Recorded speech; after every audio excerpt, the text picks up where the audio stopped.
Hi hello friends, welcome back to media talks. நான் உங்கள் Mounika. So back to back ஃபயரான ப்ரொமோங்க. ஃபயருடா அப்படிங்கிற மாதிரி நம்ம விஜய் தலைவன் வேறு முடிவோடு தான் இருக்கார். ஸோ நேற்றுக்கு என்னமோ அஜய் வச்சு செஞ்சார். இன்றைக்கி நம்ம வெண்ணிலாமே நேராக வீட்டுக்கே வராங்க. வெண்ணிலா வந்ததுமே எனக்கு நீ வேணும் விஜய் அப்படிங்கிற மாதிரி சொல்கிறாங்க. முதல்ல இந்த மாதிரி அழுவதை நிப்பாற்றி முதல்ல அப்படிங்கிற மாதிரி சொல்லிட்டு, இனிமேல் என் வாழ்க்கையில் காவேரி மட்டும் தாண்டி உன்னை பார்த்தாலே எனக்கு வெறுப்பாக இருக்குது அப்படிங்கிற மாதிரி சொல்கிறாங்க.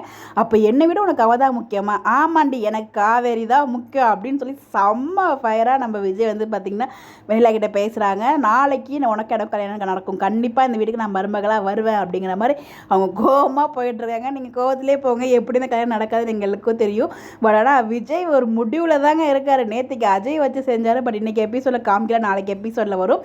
நேற்றுக்கே நம்ம எடிட்டர் வந்து பார்த்திங்கன்னா ப்ரொமோ 1ன்னு போட்டிருக்கப்போ நம்ம சொல்லியிருந்தோம் ப்ரொமோ 2 வந்து லோடிங்கில் இருக்கக்கூடிய சீக்கிரம் வரும். அது கண்டிப்பாக ஒரு ஃபயரான ப்ரொமோ தான் வரும்னு சொல்லியிருந்தேன். அதே மாதிரி செம்ம ப்ரொமோ, ரொம்ப ரொம்ப ஹாப்பியாக இருக்குது. நேற்றுக்கு போட்ட ப்ரொமோவே ட்ரெண்டிங்கில் வந்துருச்சு. பட் இதுவும் கண்டிப்பாக trending, back to back M N promo ட்ரெண்டிங்கில் வரப்போகுது. அதில் எந்த ஒரு டவுட்டுமே இல்லை. ஸோ ரொம்ப ரொம்ப சூப்பராக இருந்துச்சுங்க. நம்ம விஜயோட நடிப்புக்கு சொல்ல வார்த்தை இல்லை. ஸோ ஃபயர் தான், செம உண்மையிலே ரொம்ப மனசு தான் நிம்மதியாக இருக்க மாதிரி இருந்துச்சு. இன்னும் 4 கேள்வி கேட்டிருந்துருக்கலாம். அது நேரில் இன்னும் எபிசோடில் பார்ப்போம். ப்ரொமோலே இந்த மாதிரி வச்சு செஞ்சுருக்காரு. எபிசோடில் பார்க்கும்போது இன்னும் நிறைய வச்சு செஞ்சுருப்பாருன்னு எதிர்பார்க்கலாம். பார்ப்போம். யாரெல்லாம் ப்ரொமோ பார்த்தீங்க, எல்லாரும் எவ்வளோ ஹாப்பியாக இருக்கீங்க, உங்களுடைய கருத்துக்கெல்லாம் மறக்காமல் கமெண்ட்டில் ஷேர் பண்ணுங்கள்.